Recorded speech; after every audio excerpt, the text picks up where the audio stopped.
Hello दोस्तों, कैसे हो आप? मैं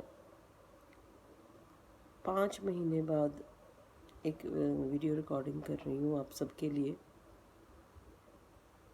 और ये इसलिए ज़रूरी हो जाता है कि हमारा देश कोविड की महामारी के संकट से गुज़र रहा है। सेकेंड वेव है। कोई जंग होती है कि वो आर्मी जो है हमारी संभालती है, एयरफोर्स संभालती है, नेवी संभालती है। ये जंग ऐसी है, एक वायरस है, उसके साथ हमने जंग लड़नी है। और उसके सिपाही कौन है? हम लोग, भारत के नागरिक, भारत के सिटीजन्स, भारत की रूलिंग पार्टी, भारत की ऑपोजिशन पार्टी, और सबसे ऊपर हमारे फ्रंट लाइन वॉरियर्स, हमारे डॉक्टर्स, पैरामेडिक्स, हमारे और हेल्थ एम्प्लॉयज़, हमारी पुलिस, हमारे टीचर्स और स्वयंसेवी संस्थाएं जो साथ में योगदान दे रही हैं। पर क्या हो रहा है? इतनी खलबली क्यों मची हुई है? खलबली इसलिए मची हुई है कि हमारे देश में यूनिटी की कमी है। हमारे देश को एक ऐसा विपक्ष मिला है जो हमारे बाहरी दुश्मन से भी जहरीला है। आप बाहर के देशों में देखोगे, कोई आपदा, कोई इमरजेंसी पड़ती है तो सारे यूनाइट हो जाते हैं, पॉलिटिक्स को एक साइड पे छोड़ देते हैं। सारी पार्टीज़, सारे लोग एक तरफ खड़े हो जाते हैं और उस आपदा को, उस इमरजेंसी को वो हरा देते हैं।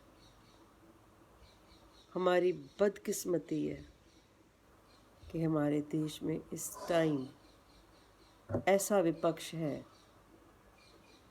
जो कंस्ट्रक्टिव क्रिटिसिज्म की जगह गवर्नमेंट की हर पॉलिसी के बीच पॉलिटिक्स ढूंढ रहा है, डिफेम करने जा रहा है। ट्विटर पे, सोशल मीडिया पे, इंटरनेशनल मीडिया में, हर जगह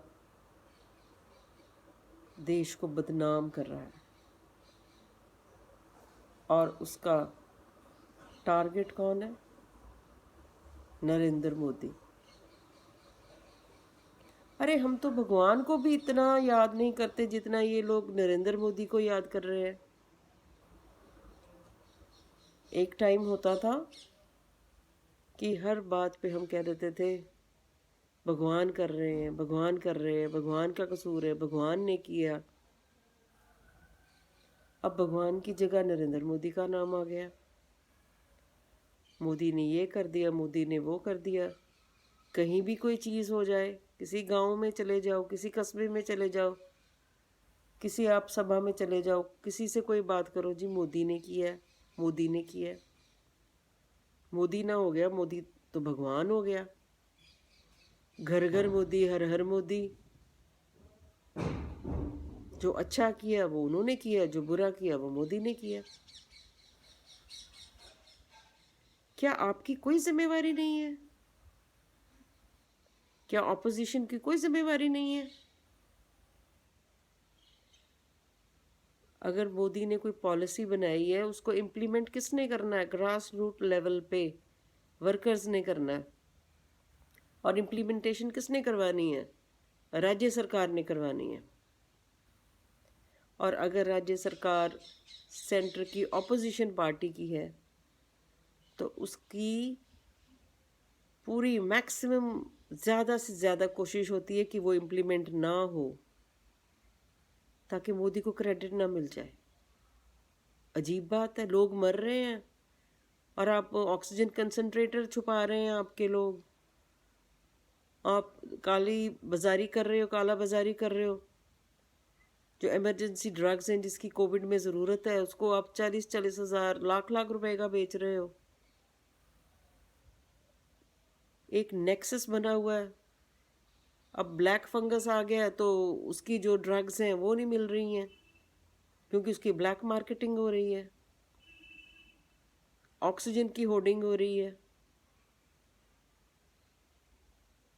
अभी मैं कल एक वीडियो देख रही थी तो वो सज्जन कह रहे थे कि हमारी कौम के लिए बेड रिजर्व किए जाएं हॉस्पिटल्स में।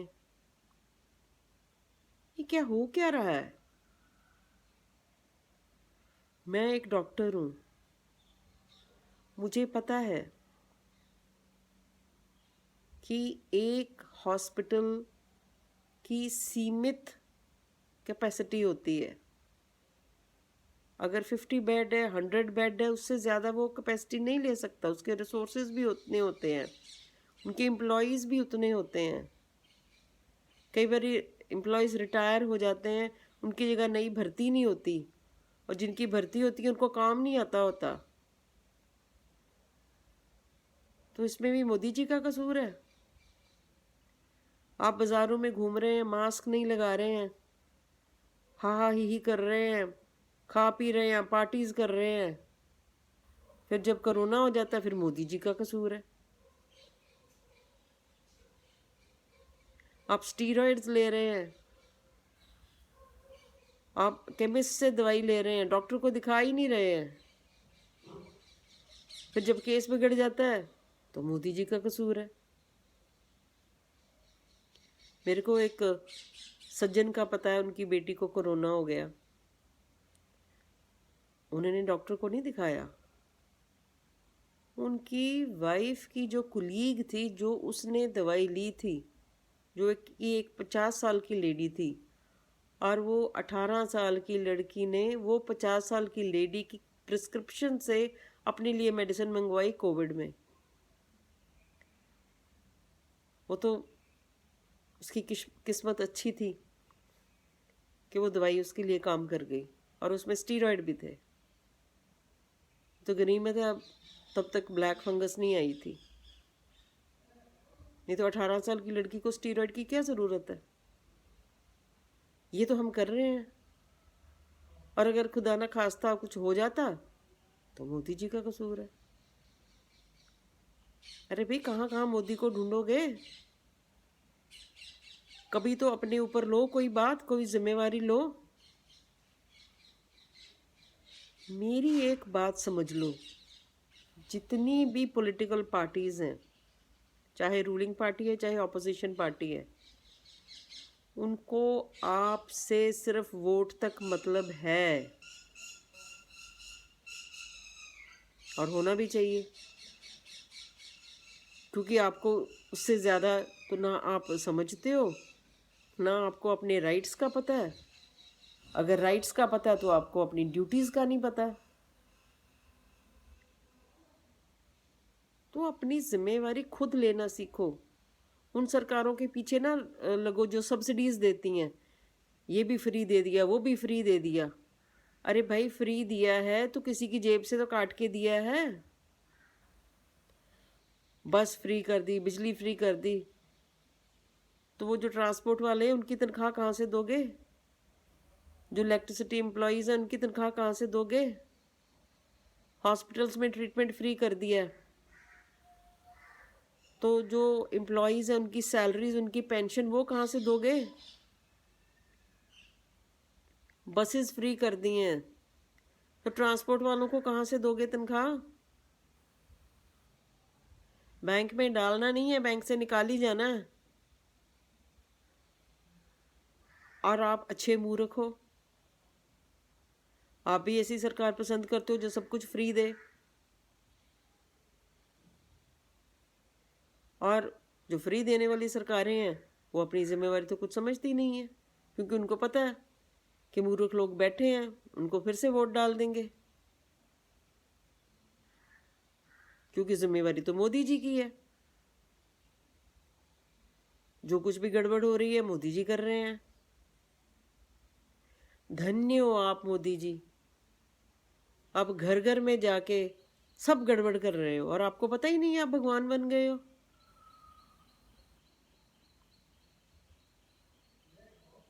मैं मोदी जी को एडमायर करती हूँ, मैं उनकी भक्त हूँ, पर मुझे उनमें त्रुटियां भी नज़र आती हैं। अगर जो उनकी पॉलिसीज़ नहीं ठीक लगती वो मैं बात करती हूँ,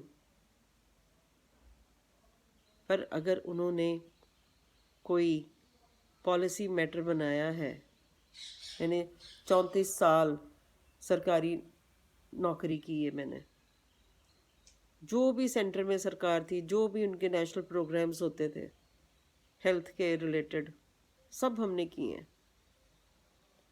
दिल में सिर्फ एक टारगेट, पब्लिक इंटरेस्ट। ये नहीं देखा कि अगर मैं ये काम करूँगी तो मोदी को क्रेडिट जाएगा, अगर मैं ये काम करूँगी कैप्टन साहब को क्रेडिट जाएगा।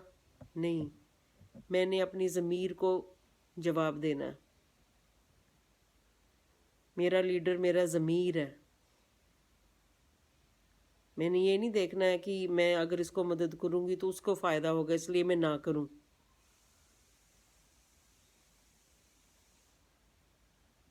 आपका ज़मीर ज़िंदा रखो, अपनी जिम्मेवारी खुद उठाओ,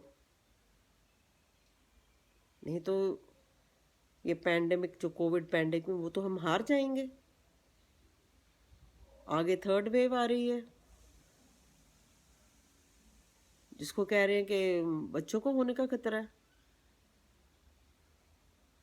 आप पहले वैक्सीन लगवा नहीं रहे थे, आपको पता है कितनी वैक्सीन का वेस्टेज हुआ है क्योंकि लोग आ ही नहीं रहे हैं।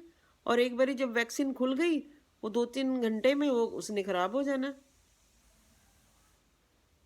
और क्योंकि प्रेशर होता है हेल्थ वर्कर के ऊपर कि मैंने इतना टारगेट करना है, उतने लोग नहीं आए, वैक्सीन वेस्ट हो गई। अब सारी ऑपोजिशन चला रही है कि वैक्सीन कहाँ है, कितने लाख डोजेस तो आपने वेस्ट कर दिए।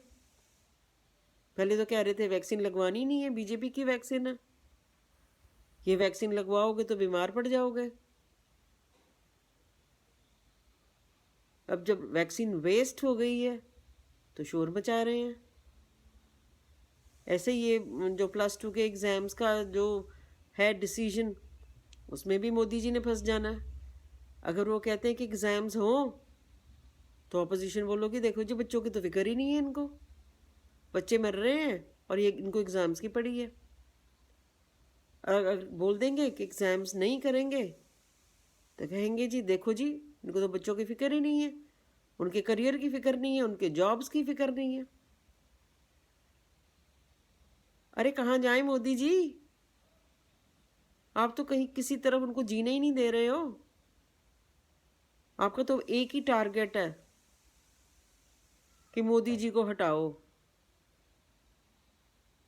अब मोदी जी हट जाएंगे तो कोरोना हट जाएगा शायद, क्योंकि जिस तरह का हमारा मीडिया है, जो एंटाई मोदी मीडिया है, वो तो ऑपोजिशन स्टेट्स में दिखा रहा है कि वहाँ पर तो कोरोना ही नहीं है। एक महिला पत्रकार हैं, वो जगह जगह जाकर, गंगा किनारे जाकर, क्रेमेटोरियम्स में जाकर, शमशान घाट पे जाकर वो अपने वीडियो ब्लॉग्स बना रही हैं कि देखो जी कितने लोग मर रहे हैं। पर अभी ये तो पता करना पड़ेगा कि ना तो कब्रिस्तान में जा रही है ना वो चर्च ग्रेवयार्ड में जा रही है, इसका मतलब वो लोग ठीक है। उनसे पूछना पड़ेगा कि सिर्फ हिंदू ही क्यों मर रहे हैं कोरोना से।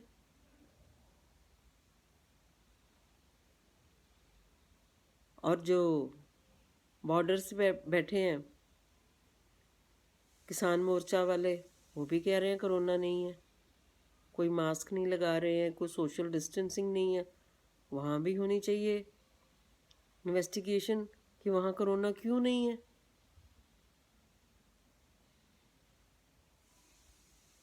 ये तो एक शोध की बात है ना कि कुंभ के मेले में ही क्यों कोरोना हो रहा है। जहाँ मोदी जी इलेक्शन लड़ते हैं वहीं कोरोना हो रहा है, और जहाँ जहाँ इलेक्शन हुए वहाँ तो कोरोना ही नहीं हुआ।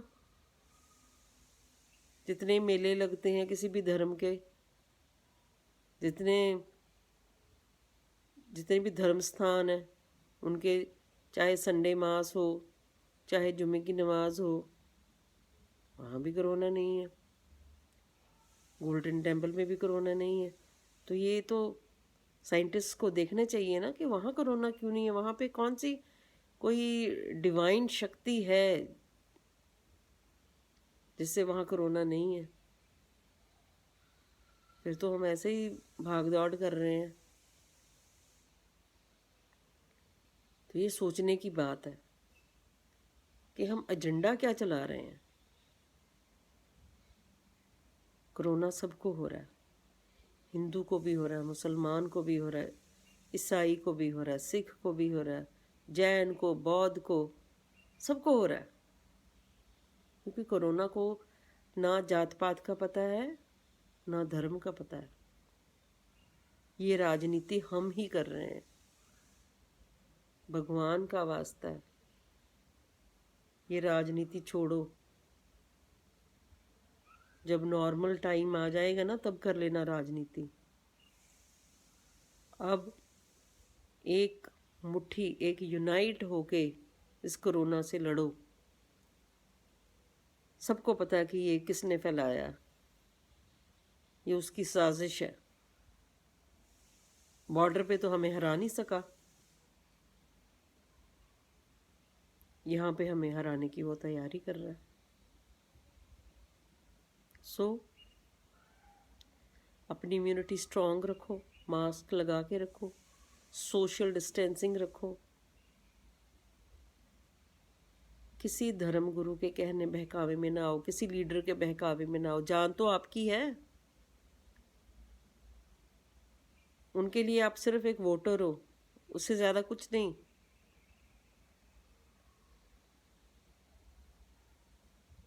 नमाज जनाजा में आ जाएंगे, सर्विस पे आ जाएंगे, क्रियाक्रम पे आ जाएंगे, भोग पाठ पे आ जाएंगे, एक फ़ोटो के लिए। यही उनकी राजनीति है। आपको ज़िंदा रहना है, और जो ज़िंदा कौमें होती हैं वो लड़ती हैं, दुश्मन से लड़ती हैं, आपस में नहीं लड़ती। अगर मैंने कोई ऐसी बात कह दी हो, अगर किसी को बुरी लगी हो, तो उसके लिए माफ़ी चाहती हूँ। मेरा सिर्फ एक ही उद्देश्य है कि मेरा भारत देश इस कोरोना महामारी से बचे। जय हिंद।